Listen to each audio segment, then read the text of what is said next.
What's up guys, Asian here again with another, I guess not another video, this is the PTS patch notes video for Dragonhold 5.2.0.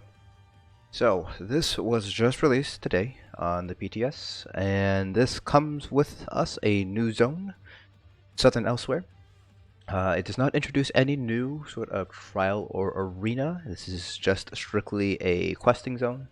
This is also, however, a patch with some pretty big overall balance changes. So we'll be going over the patch notes and kind of my initial thoughts as to how this is going to affect PvE. We might touch upon PvP stuff here and there. Generally speaking, I am not as well versed in PvP compared to PvE, so I will usually reserve my judgment for PvP stuff to people who are better experts at PvP. So let's go ahead and get started here. So, table of contents, quite a long list of course. So the new zone is Southern Elsewhere. The main city is known as Senchal, and there is going to be the last sort of concluding chapter, I should say, of the Season of the Dragons. This is the last DLC that concludes that entire storyline there. And so starting in Q1 of next year, we're going to be getting the next sort of season or chapter or whatever. We should have an idea of what's going to come in the new year. But like I said, this is mainly just a questing zone, not really any sort of new PvE content, no new trial, no new arena, no new dungeons. So this is pretty much just a strict kind of questing area. Obviously there's new sets, but beyond that, and not much else to really talk about here in terms of PvE content. One thing that is going to potentially affect PvE players is that one of the crafted sets, known as Ancient Dragon Guard, is locked. It is a content locked behind the Dragon Guard Sanctum. So this is new, so you do need to basically completely rebuild the Dragon Guard, which is a new faction, or I should say a faction that's just going to be introduced in Southern Elsewhere. You need to completely rebuild their Sanctum through both main quests and daily quests in order to be able to craft this set. Exactly how much you need to completely redo it, not entirely certain yet, but at the very least you will need to do probably some of the main storyline, maybe a daily quest or two, in order to get access to the new crafted set. So that is one thing about the new zone that I should mention here in case you want to use the Ancient Dragon Guard set here. Now for the new item sets, there are 6 new sets. You have 3 overland sets and 3 crafted sets because this is a new zone. So for the overland sets, you have Marauder's Haste, which is Magicka Regen, Max Magicka, Magicka Regen. When you cast a damage shield ability, you increase your movement speed by 20% for 9 seconds. In terms of PvE, not that big of a deal. Movement speeds, while it can be useful in PvE, it's not really something you build for. This is probably going to be more for PvP. I believe somebody was already mentioning something about potentially having a Sorc or any Magicka kind of build running this set if you want to give up one of your set pieces for this, for the additional movement. Then we have Dragon Guard Elite, which is weapon crit, weapon damage, stamina regen. When you gain a stack, or just that you gain a stack of Dragon Guard tactics for 5 seconds when you deal direct damage to an enemy from the front or the sides up to 5 stacks. Each stack of Dragon Guard tactics increases your weapon crit by 476. You can only gain 1 stack every second. So this is basically more or less a medium armor Advanced Ucata. It's actually a little bit stronger because 5 times 476, just doing math off the top of my head right now, I believe is around 2300 or so. So this is actually better than Advanced Ucata. Now the stamina regen armor bonus is a little bit not as good for DPS, but the other changes that have been made in this patch do seem to indicate that sustain will be going down, so it might actually not be a bad idea to have a stamina regen armor piece here to help out your overall regen. So this is a very interesting set. I think this is definitely going to be a set that I'm going to be taking a look into when I'm testing out different DPS builds. The interesting thing is that there is no sort of... there is a cooldown, 5 seconds. So this could potentially be useful as a front bar set. I guess we'll have to wait and see. It is a medium armor set though, so you can also run it on the body, which might be better in order to maintain that weapon crit. So not going to be useful in all fights, but in certain fights where your bosses might be facing towards you or going to be to the side, could be very useful. So a good example, this would be Sunspire. The dragons are always facing you, more or less. So you'll always be getting that additional crit through Dragon Guard Elite. So might be pretty good in certain boss fights. Then we have Sensual Defender, max stam, max health, max magicka, and then dealing direct damage with a non-heavy attack grants you 1 stack of Sensual's duty, up to 10 stacks. When you deal a damage with a fully charged heavy attack, you regain 535 stamina and magicka for each stack that you have, and you consume them. You can gain 1 stack every second. This is essentially Stonekeeper, the Monster Helm set Stonekeeper in a 5-set form. So not particularly strong. If you want the sustain from this, you're better off just running Stonekeeper instead. It's, generally speaking, going to be on a little bit longer cooldown, but you won't be giving up a 5-piece set in order to get that sustain bonus here. In the crafted set, Ancient Dragonguard, which is the one that you do need to do some of the main story quests in order to get access to. Max health, weapon and spell damage, weapon and spell crit, and then the 5-piece you gain 300 weapon and spell damage while your health is over 50%, and you gain 3460 physical and spell resistance while your health is 50% or less.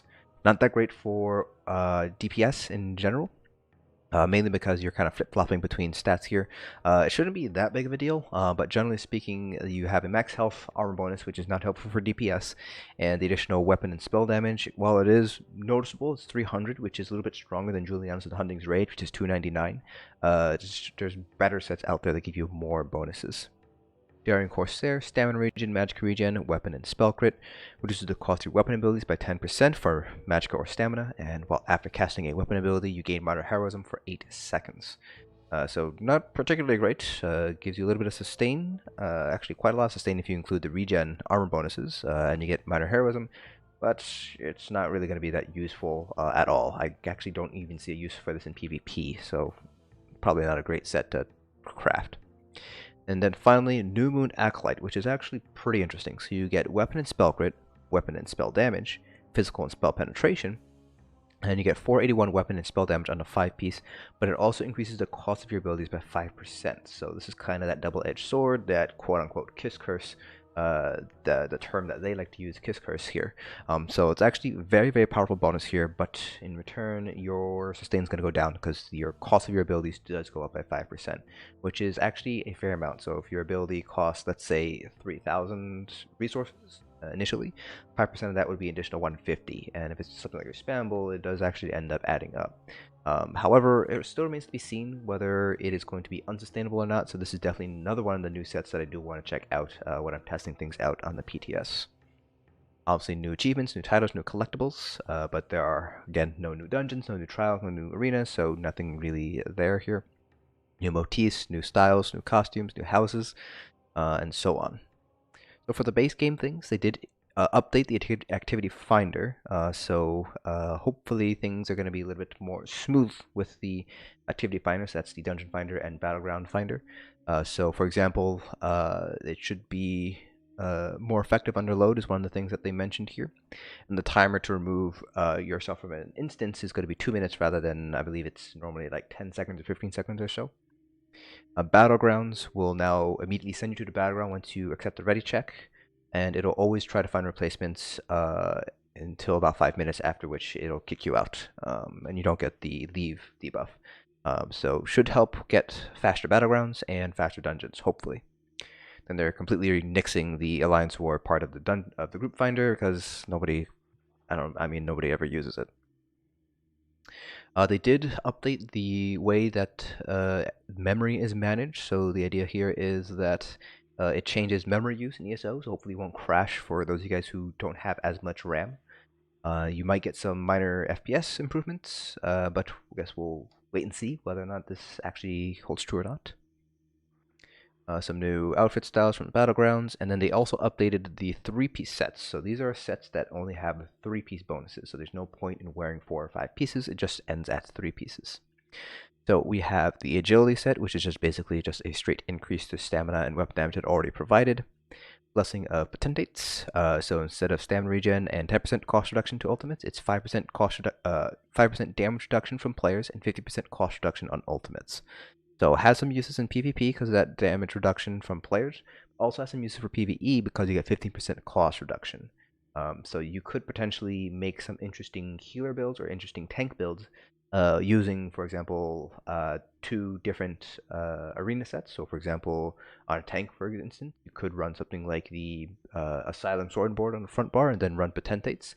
This way you still get essentially Aggravated Dragon Guard's 5-piece bonus, but you're not necessarily giving up that much.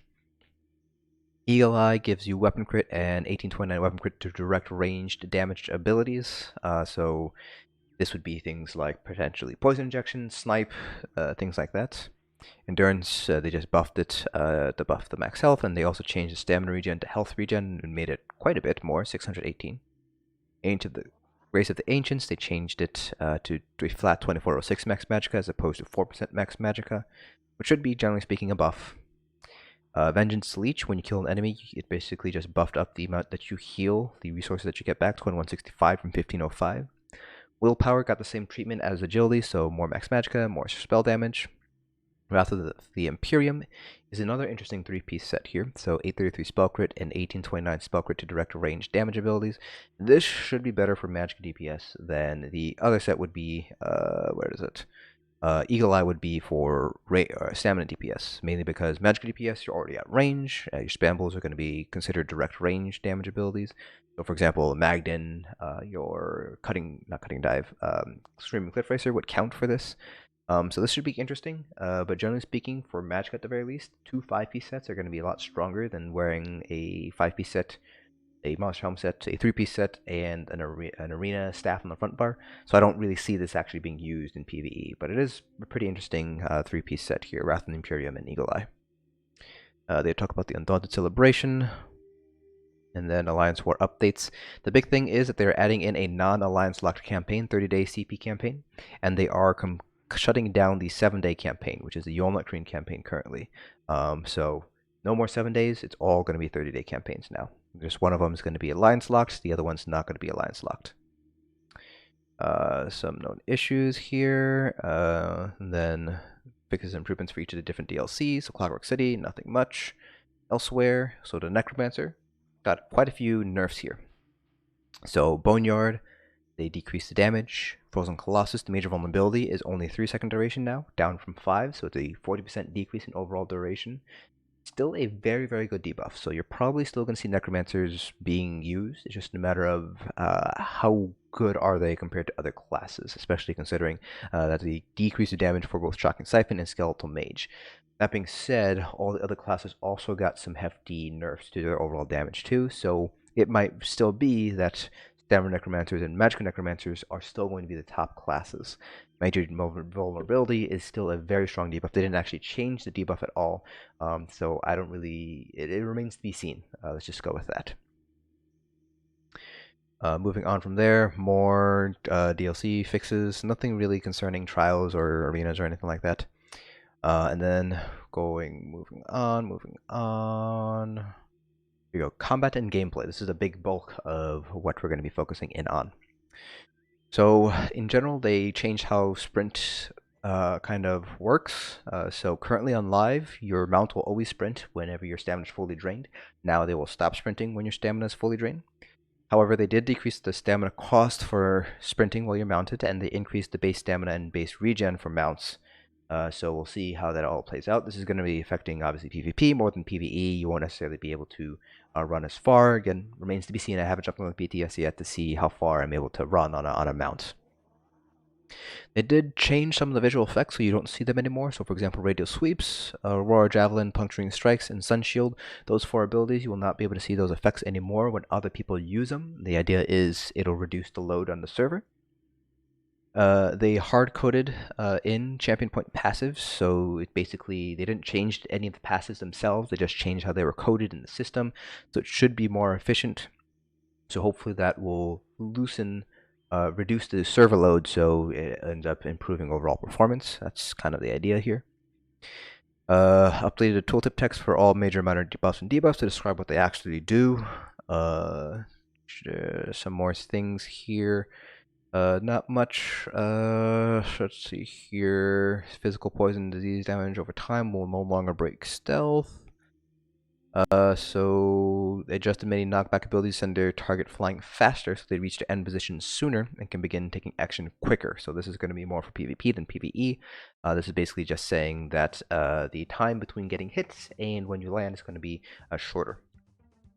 This is the big bulk of things for PvE. They adjusted the standards from damage over time abilities to no longer deal 2.5 times the damage of a traditional spamble attack, and they now deal 1.25 times the damage over the duration, but they will cost more. So they said here AoE damage over time abilities will now once again mirror the damage of their single target counterparts, but they will now cost about 66% more resources per second to maintain than their single target counterparts. Standard durations have also been increased to 10 seconds. What this basically means is AoE damage over times now do about the same damage as your single target dots, but at a much higher cost. So whether it's going to be worth running these AoE dots anymore remains to be seen. I don't really see a point in running them if they do about the same amount of damage single target and AoE on single target fights like boss fights. So we'll see how it all plays out. But generally speaking, you will definitely still have some AoE damage over time abilities just because they're fairly strong. Endless Hail, or I should say Arrow Barrage, Unstable Wall of Elements. But the increase to resources per second basically means that our sustain is going to end up going down. So we'll have to see how we're going to adjust for that. Heal over time abilities do not adhere to damage over time standards, so they have not received any adjustments this patch, but they are being monitored. And many morphs are not fully adhered to some of these adjustments just because some morphs change the behavior of the original ability. So they are being observed, but they're being kept within a range of power to ensure they do not wildly overperform compared to similar abilities. Player source snares are now additive with movement speed instead of multiplicative. This is for PvP. Auras from abilities like Ebon Armory will no longer fall off for allies when bar swapping from an active 5-piece bonus, so more for PvE. It allows you to basically run Ebon on weapons now. Abilities and item sets that grant physical and spell resistance now grant an equal amount of both as a singular stat, armor, rather than two separate stats. Many item sets that grant, for I believe it's 2975 is the typical armor bonus, will now grant half of that to both spell and physical resistance. Passives that grant a unique source have not been adjusted, and Major and Minor Resolve grants both physical and spell resistance, and Major and Minor Ward have now been discontinued. They did say that this has not yet happened to Fracture and Breach or forms of penetration, so this does seem to indicate that they are going that route with Fracture and Breach, with potentially Fracture combining the Fracture and Breach, the penetration, and nixing Major Breach, which might have some implications for how healers set up their bars. You're still obviously going to want Ellie Drain for the Minor Magical Steel, but if you have, for example, a Magical Nightblade running Debilitate, you can drop Ellie Drain entirely on a healer. It opens up another ability slot. So if they do end up combining Fracture and Breach, it does open up a few potential build possibilities. For Dragon Knights, a lot of these are just going to be sort of like redoing the dots. So the dot thing that they mentioned earlier, a lot of the changes are just, decrease the damage, increase the cost kind of thing. So we'll be skipping over a lot of those. We'll just be covering which ones actually have some sort of functionality change. So for example, Engulfing Flames, the bonus flame damage now scales off of spell damage. So you get an additional 1% damage for every 333 spell damage you have, up to a maximum of the original 10%. This does mean that DK tanks will not be able to get the 10% flame damage bonus. At most, you're going to be taking a look at anywhere between 4 to 5%, maybe 6% if you build for it, but you're not going to get that 10% anymore for DK tanks. So that definitely knocks down DK tanks a little bit. They're still probably going to be wanted for the Minor Brutality, depending on where Stam DKs stand in terms of DPS. So DK tanks might not necessarily be dead, but this certainly cuts into their overall usefulness. So other classes like Wardens, Nightblades, they might see more prevalence in the endgame groups now due to this change here to Engulfing Flames. Searing Strikes, the only thing that they note here outside of the dot changes is the fact that it immediately applies either burning or poison, depending on whether you're running Burning Embers or Venomous Claws. For Earth and Heart, Molten Weapons grants both Brutality and Sorcery. Stone Fist, this is an interesting change here. So they've reworked it to be a stamina spammable, so it deals physical damage now at 15 meters. So it doesn't stun the enemy anymore. Instead, it applies what they call stagger to the enemy. So after 5 stacks of this stagger, then you'll be stunned by the next Stone Fist cast from any DK. It does not just be you. Once you're stunned, all stacks of them are removed. And so the other morphs now, Stone Giant, no longer grants Minor Resolve after casting, but instead enhances the stagger mechanic where enemies affected take 25 extra damage from any attack per stack. So this is pretty interesting here. And then Obsidian Shard remains a healing ability, so they didn't really change that too much. They just changed it so it deals fire damage and heals 2 friendly targets instead. A little bit of a buff to DK healers. For Nightblades, Lotus Fan applies minor vulnerability to all enemies hit, so this is an AoE minor vulnerability. 10 seconds now instead of 8. So really nice buff to Nightblade tanks here, so now you're able to do an AoE minor vulnerability, which is pretty big actually. They did change a couple things with Summon Shade here. This is more PvP oriented. You don't really use this too much in PvE. Dark Shade, there's a lot of things that are just basically reducing the damage down because it's technically an AoE. But Shadow Image to teleport has been reduced to 22 meters now. Dark Shade now uses area attack at a set timer. Everything else here is just basically your dot sort of rework here. Siphoning is the dot rework. Drain power grants major brutality, major sorcery, and power extraction reduces spell damage now on top of weapon damage. Soul Tether heals for half the damage you deal among the initial hit. That's the ultimate under the siphoning line. And under Sorks, they did say, let me see if no, they did not include it. Gina has not included this yet. Under the Daedric summoning line, Unstable Familiar, just kind of going over all the dot rework, but Unstable Clan Fear was changed, so it scales off of max stamina now.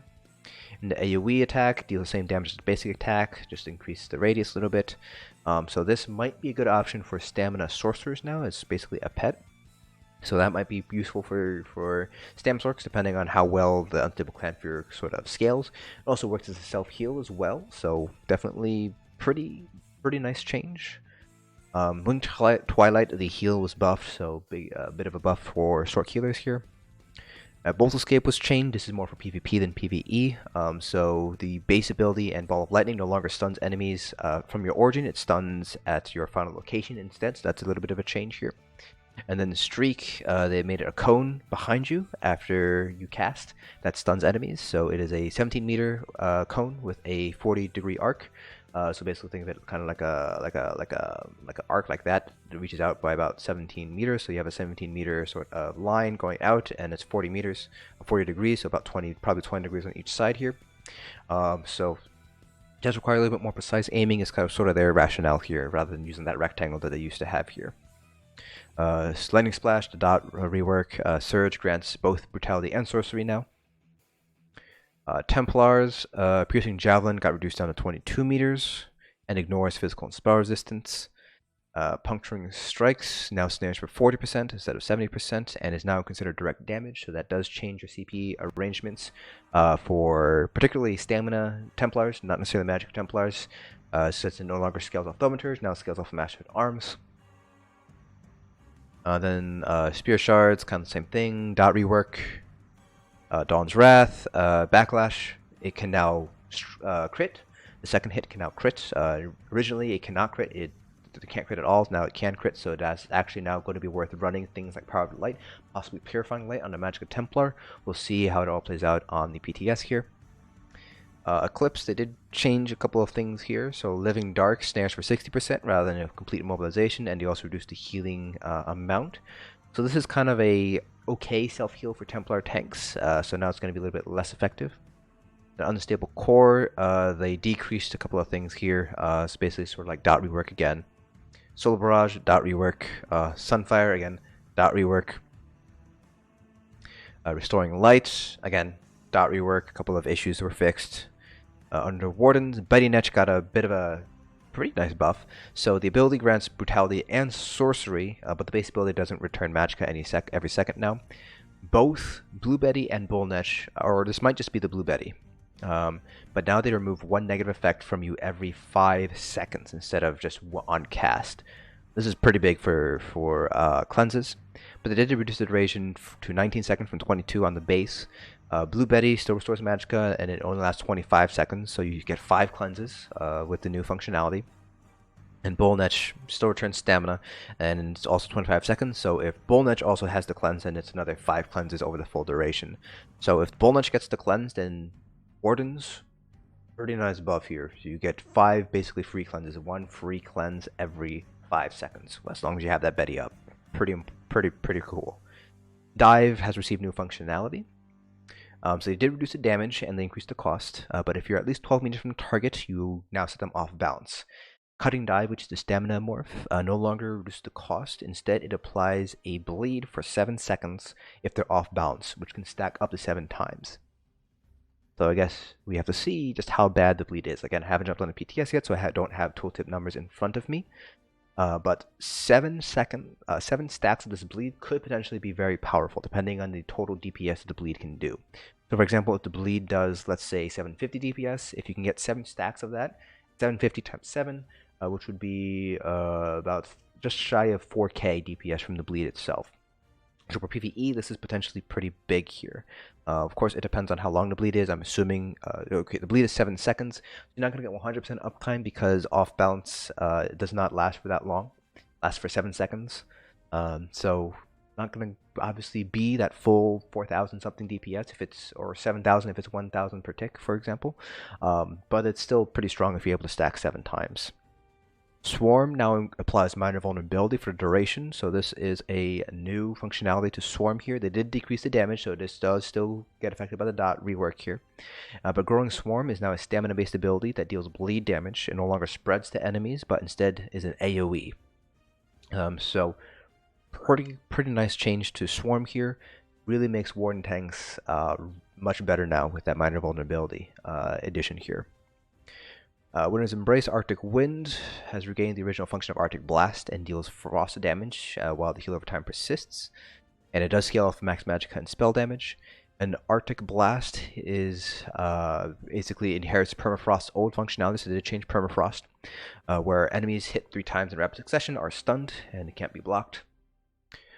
Crystallized Slab now has a cooldown on the damage return and magicka refund. Winter's Revenge dot rework. Permafrost no longer stuns enemies who are hit multiple times by the effect, but instead it has a pretty potent snare now, 70%. And each tick of damage also applies the chilled status effect. So the stun for Permafrost is now on Arctic Blast instead. So that's the big change here for Permafrost. Weapons, a lot of these are just dot fixes. Reverse Slice no longer double dips into crits, so the initial hit could crit, and then the AoE damage could crit. So basically double dipping into crits is basically what they fixed there. Dizzying Swing no longer stuns people, but sets them off balance for 7 seconds. So big change for PvP, makes it a little bit better for PvE, actually, getting some additional off balance on two-handed builds. Ransack, the minor protection is now multiplicative rather than additive. And more dot reworks here. Flurry, Twin Slashes, Blade Cloak, Bow. All these abilities are just reworks, the dot reworks here. Draining Shot no longer knocks targets back, but instead reduces movement speed by 60% for 3 seconds. This is obviously more PvP than PvE here for Draining Shot. Destro Staff, again, same old dot reworks, so a lot of reduction in damage, increases in cost. Soul Trap, dot rework again, it's basically being cut in half. Werewolf, again, dot rework. So a lot of nerfs here and there. Werewolf Berserker, even that bleed was hit by the dot rework, so it does less damage now. For guilds, Fighters Guild, again, dot rework for Trap Beast. Entropy no longer grants major sorcery, this or Instructor Entropy. Degeneration grants major sorcery, but doesn't grant you that magicka back whenever you hit an enemy now. So no, you kind of lost your sustain source there, magicka DPS through Degeneration. Fire Scalding Rune, again, dot rework. They fixed some issues with Mend Wounds. Undaunted, they, again, dot reworks here and there. And again, more dot reworks here. So for atomization stuff, not much here. Potions that increase resistances will grant a unique value rather than major ward or major resolve. Shield plate enchants no longer grant bash cost reduction. So you'll just get the cost reduction, I believe, on block instead now. Lingering health potions have 13-second base duration for their heal, I guess. Some item sets that they kind of changed here, so Battlefield Acrobat now applies to block and stealth. Blood Moon, which is a set that mostly werewolves use in PvE, got buffed a little bit, so they increased the light attack damage bonus, they decreased the cooldown. Light attacks don't need to be crits anymore to generate stacks, so generally buff for Blood Moon here, which might offset the Werewolf nerfs, but not necessarily. They nerfed Fortified Brass to 5-piece. Grand Rejuvenation from the Master's Restoration staff no longer grants 740 on the initial heal. Instead, it grants 100 magic and stamina to allies every second for 4 seconds. Instead of spamming healing springs now, you just have to use it every 4 seconds now, so that kind of is to combat the healing spring spam as well as the obviously very, very high stamina regen that stam DPS were able to get this patch. A couple of fixes here, and that is pretty much it. So everything here is just going to be kind of art and stuff like that. The only other big thing that they mentioned here is they normalize experience gains, but other than that, not much else in terms of combat. So generally speaking, DPS will be going down, just based on everything that we've seen here. It is to be expected that DPS is going down, sustain is going down. So how bad it's going to be remains to be seen. I have seen a few parses right now, which do seem to indicate, at least I've only seen Stamina Necromancer and I believe one Magicka Sorc DPS, but it seems to be between 15 to 20k loss on the trial dummy, so quite a big nerf to overall DPS. So we'll see just how big the nerf is, whether this is changed throughout the PTS iteration. So again, this is just a first patch. Typically speaking, there's going to be 5 weeks of PTS. So the initial patch is this week, first week. Second week is normally just going to be bug fixes and small things that they are able to tweak. The third week is where the balance starts to happen. So the third week is when they start retweaking balance things, potentially reverting a couple of things, changing some tooltips, etc., etc. Fourth week and fifth week are usually kind of following along the same lines, just slow sort of bug fixes and potentially balance reworks depending on how severe the combat team thinks that it needs to be. Well, that is going to be it for this video. Link in the description below to the full series of patch notes if you want to peruse that at your own leisure. Also in the description is going to be a link to the Bethesda stream where they had Gilliam the Rogue and Brian Wheeler comment on these patch notes, so you get a little bit into kind of their thought process as to why they made all these changes. So find both of those links in the description below. Hope you guys found this video informative, and I'll see you guys in the next dungeon.